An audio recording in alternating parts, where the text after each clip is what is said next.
Hey guys, so this is Theminor. So this is my very first devlog, which I am very excited to start. As you can see, I've already done some stuff, which I will be getting into later in the video. But essentially, I just want to go over what all I've done in the process that I have essentially gone through to get there, as well as what I eventually hope to accomplish with this project. So starting out, I pretty much just want to go into the tools that I've used in order to build this game. So as you can see, I have been using Godot. This will be the main engine that I'll be using. I did look into other ones such as like Unity or also Unreal Engine. I I just didn't really like them, mainly because I am a big proponent of open source projects, and also I do like that Godot is completely free because it is open source, and I just like that freeing nature of it. Um, Also, not to mention, it has been overall pretty easy to use. There have been a lot of problems I've ran into, such as the main one being just like the scaling of just like the pixels. Just give you an example. Before I built the fix that I have recently, I had a problem like where window resizing didn't really work out so well. Like there would be like a lot of like black borders like around here, which as you can see there are not now. Which in future videos I will go over how I fix that. Um, as you can see, it does work now. Um, but yeah, so there's minor issues such as that, and some of the things like auto tiling were interesting to set up, to say the least. So I'm using Godot for my main engine. With Godot though, I know a lot of people do use GDScript as their main form of coding for this. I, however, have been using C Sharp, with which I'm using Writer to code in that. It has been very helpful. But yeah, the reason why I went with C Sharp instead of GDScript was mainly just for the fact that I am a lot more familiar with C Sharp. I've coded many projects in it, and I find it very easy to use. Not that GDScript isn't easy to use, because inherently it actually is a bit more simple than C Sharp. It's just personal preference is what it comes down to. The next tool that I've used, however, is Asebright. As you saw before, this game is going to be a pixel art based game. Um, and so with that, I am creating all the assets in pixel art. I'm using Asebright mainly because and while yes, it is a paid service, it is also just so much better than most of the like other competition out there. Just for example, like this right here, and creating something like this was very easy in Ace, right? And I believe I'll be creating all of my future assets using it. Um, with it, however, I did also just to speed the process. I use another tool. So the other tool that I use is called Tile Setter. I came across it when I was learning how to essentially create tile sets for this game. Um, and because I am a programmer, I am not an artist, and I tip my hat off to any artist out there, because it is a hard job. With it though, just to make my life a little bit easier, I did start using this, and essentially what you do is you just create, and you just take essentially a tile, a base tile. I'm just gonna copy this and copy. Yeah, essentially just take a base tile such as this, and then you can right click, and you generate a tile using this. It creates it all for you, as you can see. And then what you can then do is then you can go and click on each of these corners and set the corners to use a custom image, which our custom image is going to be one of these images over here. You just do that. And for each of those, you just go to each corner on each side, and it will then just autofill that in. And sometimes you'll get just like where see right there that it's flipped the wrong way. What you can then do is you can just like rotate through all these rotation variables, and once it's rotated in the direction that you want, it will then you just go on to the next one. Essentially, just go through all that until eventually you get something that looks like this. Um, I found it very handy just because again, I am not the best artist, and while I probably could have spent a few hours making all of these, I am just trying to get as much done now as possible. Um, and then eventually later on, I will go back and I will probably redo all of these assets. But for now, they are very nice placeholders. So yeah, and so as you can see, I drew those, and I also drew my character,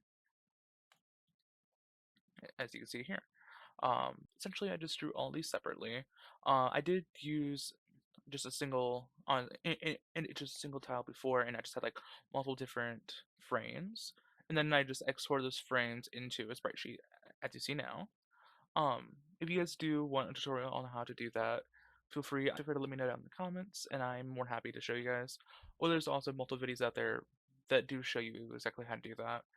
Because as you can see, I'm not the best, but I do know some stuff. Um, but also, and you can probably see, I only have 3 directions drawn right now. I do plan on drawing every direction later on.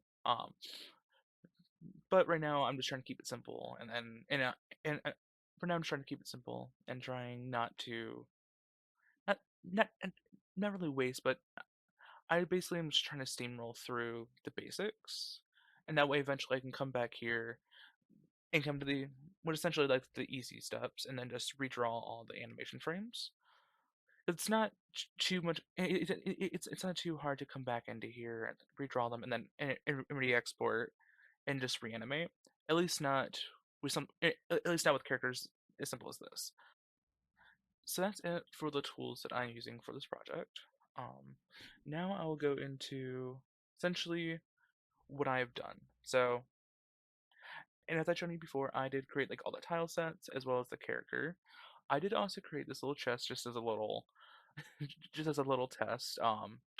If I go into here, I can show you, drew opening and closing. But yeah, so with the tile sets, I did set up what's called like tile map layers. Essentially, I just have 2 layers. I have the base dirt layer, which if I turn that off, is just it's just a solid it's just solid brown. Then I also have the grass layer. Essentially, what I'm doing is I'm just trying to create separation between the dirt and the grass because what I am wanting to eventually create is just a farming simulator. Um, at least that is the current plan. Uh, I do want to eventually, and I do take inspiration from games like Stardew Valley, um, where I don't want it to just be farming simulator, but at the core, that's what I want. Essentially, realistically, I probably want to turn it into some sort of RPG. Um, it I have many different ideas for the game that I'm kind of just like running through, but right now, what I'm striving towards is just the farming simulator. So with that, with the terrains, I and what I've essentially been able to create so far is a mock, I guess like a like tilling or plowing.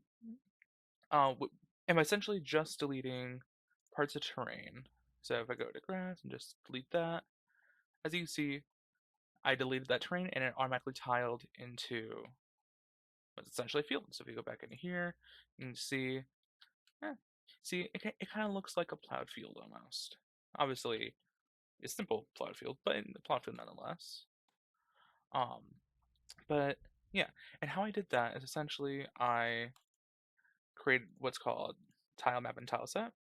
What you do is you add in an atlas, which I've already added in right here, but just to show you like how you do it is you'd go add atlas, and then I just have assets in here, go to terrain, and these add in like the sheet that you want. So I've already added in, I'm not gonna add it in again, but you essentially just add that there. And then comes the tedious part. What you then need to do is you need to then paint the terrain properties. Um, this can get a little tedious, but essentially the gist of it is you go to terrains, you select the terrain set that you're wanting to paint for. Mine is terrain set 0 because that's the grass. And then um, and then you, and then you just click each of the 16. Well, for me it's 16 by 16 tiles, and then you just go in. You want to start painting where essentially the quote unquote grass would be.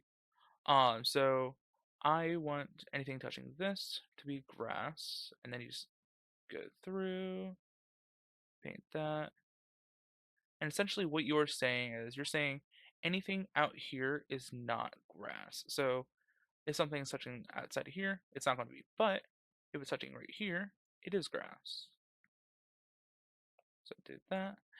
And so then you just go through each, and for each tile, selecting what is and is not grass. So for here, like it's like in the middle is grass, here's the middle is grass, so on and so forth.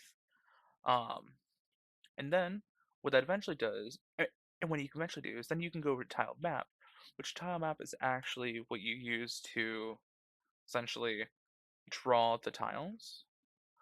Then you select the tile set or the terrain set that you just painted. So we just painted the grass one. Just go over here, and now you can just start painting. So I'm just going to go over here.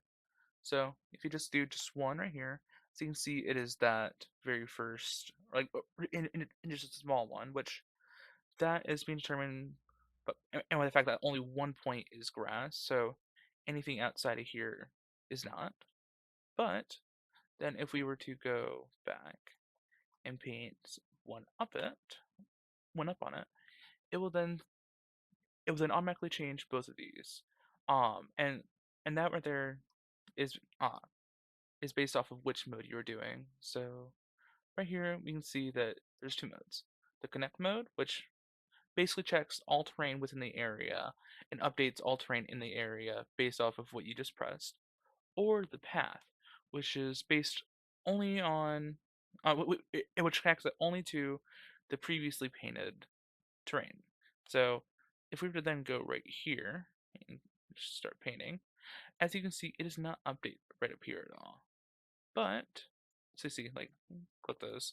But if we go right here and click and click on the connect mode, if we then click on this, it will connect. So essentially, that's what I just did over here. I just took the rectangle tool. I then just put a rectangle of grass all around here, and bada bing, bada boom, you have terrain. Delete that. Uh, so yeah, that's what I've done with that. It took a while to actually figure out. Mainly, it just took a while to figure out how to create like these terrain sets, and then on how to actually paint them because I had, and because I was kind of misunderstanding what exactly to paint, what not to paint. So there was a lot of interesting things that happened, such as just completely random terrain sets that were connecting together because they thought that they're supposed to connect, but they weren't. But so that's what I've done there. Um, the next thing I did was I created the player, which if you go over, I'm just gonna save this. If you go over to the player sprite, I have and I have a character right here. Essentially what it is a animated, sorry, it is a character body 2D, which we've then placed a animated sprite in, as well as a collision shape. And now I'm going to break down what each of those are. So first starting out is character body 2D. Essentially what this is it's a physics body that allows you as a game dev to easier move your character, or your player in this case. Uh, and and its main method that I use anyways is what's called the move and slide.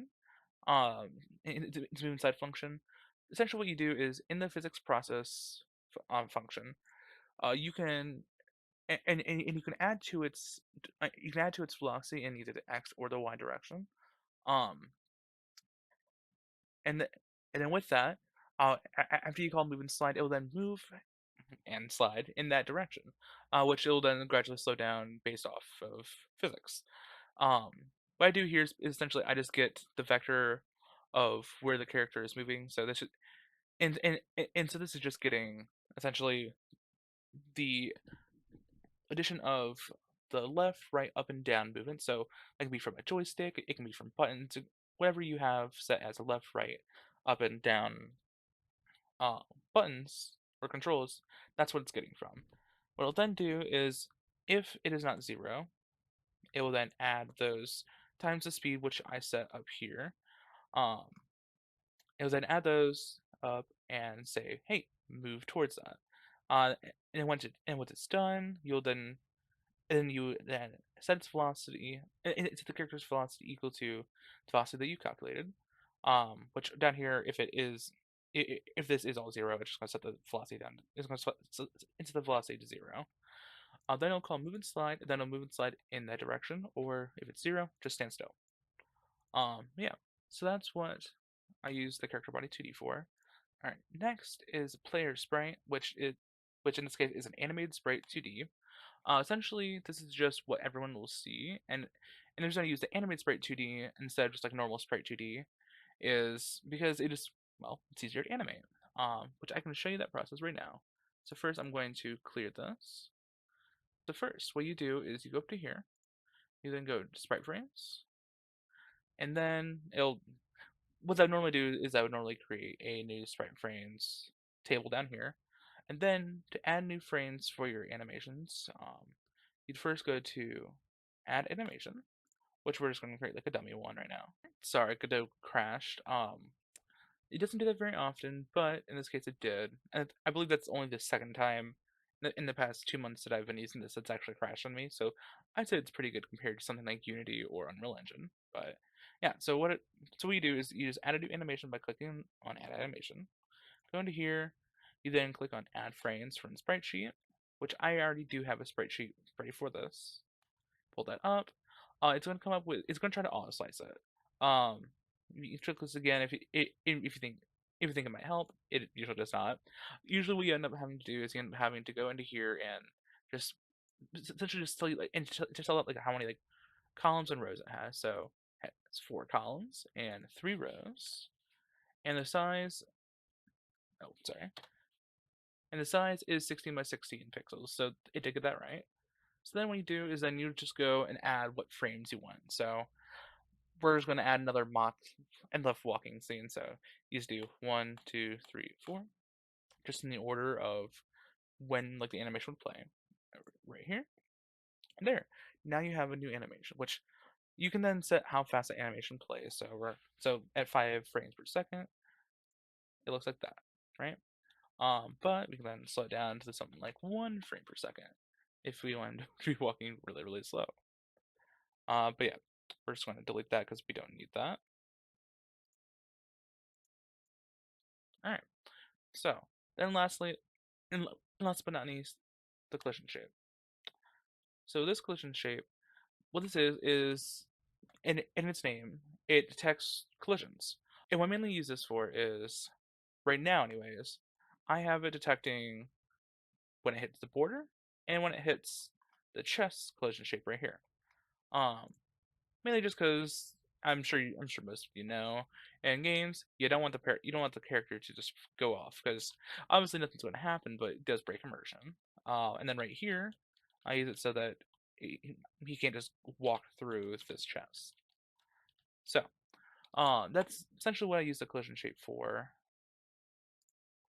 I don't have any, and I don't have any actually like custom script for it, just because thankfully what it does is if it does collide with other collision shapes, it'll just it'll stop like where it's going. It will not be able to move through.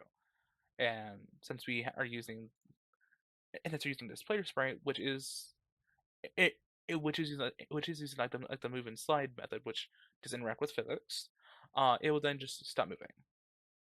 All right. So one of the things we're going to talk about next is we're going to be talking about Y-sort. So one of the things you will find out if you plan on being a game dev, especially for 2D, is what's called Y-sort. Essentially, what that is determining what goes in front of what based off of Y coordinates or up and down. So one of the problems I had was if you're going behind it, it still looked like we were going in front of it. So if you go right, I believe I have it fixed now. But if we were to select this player, right, and then move them, before it was not showing him going behind. It was instead showing him on top of the chest. And that's not where we're wanting. But obviously, as you've seen, we fixed that now. In which to do that, all you need to do is if you see this origin, normally this image is. I'm sorry. Normally this image is further down on here. So before it would only go behind if it's up here, which actually I had it, which I believe I had it actually a little bit lower than this before. But now since we moved this image up, which we moved the image along with all the little parts, with this up, now anything above essentially this buckle or essentially this lock right here is going to go behind it. And then also to enable that, what you do is you just go to your level, you'd go into ordering, and then you just click Y sort enabled. So if we turn this off and click our player would then be in front, as you can see. But then once we do Y sort enabled, oh, sorry. Then if we go to level and click Y sort enabled, it respects it. Another thing you want to look at as well if you're having problems is if this is still going, if it's still going to be going behind that character, you also want to look at the z-index. So right now, as you can see, the z-index of both these are 0. So right here, 0, go to our player, 0, and then z-index 0 as well. But if we were to change the chest to say -1, and then try to do it, as you can see, even though Y sort is enabled, he's still going in front of it. That's because z-index is essentially just telling like the game or it's on the engine. Okay, so even though Y sort is enabled, this thing will always be behind this thing if the Z index is lower. Um, so and so essentially, like say like if you want like the ground, sorry, it's essentially what this comes in handy is say like you have something like the ground. If you want everything in the ground's layer to still Y sort, but you always want the character to be in front of it, you then set the ground's Y sort. Sorry, you then set the ground sea level to say like -99, right? And anything that you want to also sort with the ground is set to -99. But with the chest and player, since you want them to both be on the same, since you want them to both sort each other, you want them to both be on, in this case, z index 0. Which this can be any arbitrary number from uh like negative like 4 million something over to way to positive 4 million something. But we're just going to keep it on 0 just because it makes it easier for our lives. So that's essentially what I have done so far. Um, Going forward though, I do have some things I want to do. So first and foremost, as you've probably haven't heard actually, I've not found a name for this game yet. Because I'm still in like the early thought process of what I want this game to even be. I don't think it's right to find a name because I want the name to actually match the game.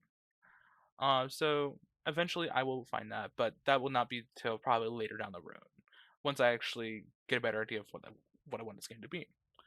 The next thing I want to do, as I talked about before, is I want to build a full sprite sheet.